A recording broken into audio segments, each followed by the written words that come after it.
best giant robot game that I've ever played is Techromancer for Sega Dreamcast. It's pretty misleading because it sounds like it'd be some like RPG story, you know, a lot of time invested. No, it's a fighting game with giant robots. Extreme Impact! You know, actually when I picked up Techromancer, I only had one controller for the Dreamcast. Obviously it's a fighting game, so you want to play against friends.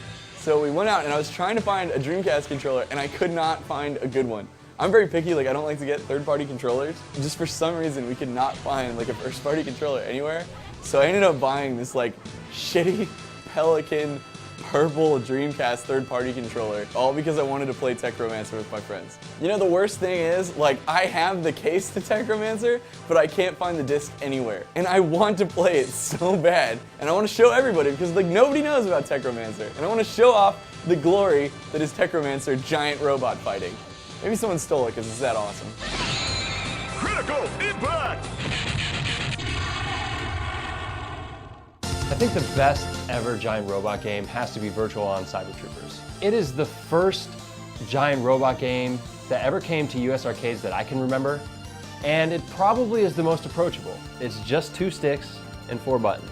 When I'm at an arcade, I don't have a lot of time or money to try and figure out how to play this stupid arcade game. Instead, I want something that I can sit down and enjoy for 50 cents, and I'll probably only play it for like 5 minutes and then move on to something else.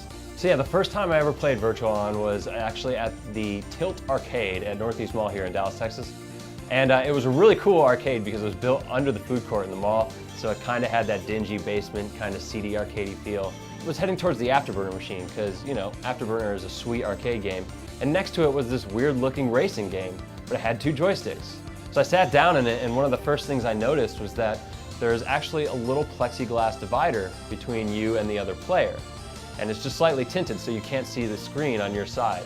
Put in my 50 cents and gave it a whirl, and it was incredible. What makes giant robots cooler than anything else is the customization. It's not just a monster with like tentacles or whatever. You can make a giant robot and you can put anything on there. The best giant robot game of all time isn't actually a video game, it's an old pen and paper game called BattleTech. I played the hell out of BattleTech, with my brothers mostly. It was my older brother who introduced it to me in the first place. You can kind of think of it like Dungeons and Dragons, where you're basically creating your own robot or character, and you can really customize it. I mean, you can choose his weight class, how many heat sinks it has, how much armor it has on his exterior, or change up his endoskeleton. The first time I actually made my own mech, again, I was younger, so I didn't quite know what I was doing, so I somehow managed to put a Gauss rifle on my rear center torso, which doesn't make any damn sense if you've ever played BattleTech, but I got away with it and I had a very unfair advantage.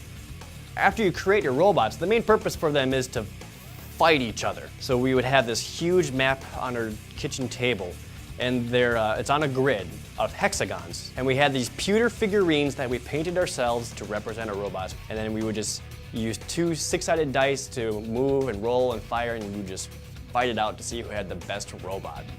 BattleTech was so cool and so immensely popular that it spawned an entire video game series. If you've ever played a MechWarrior game, that's BattleTech. If you ever played Mech Assault on the original Xbox, that's BattleTech. But for as cool as the video game is, I mean, you can't beat the pen and paper one.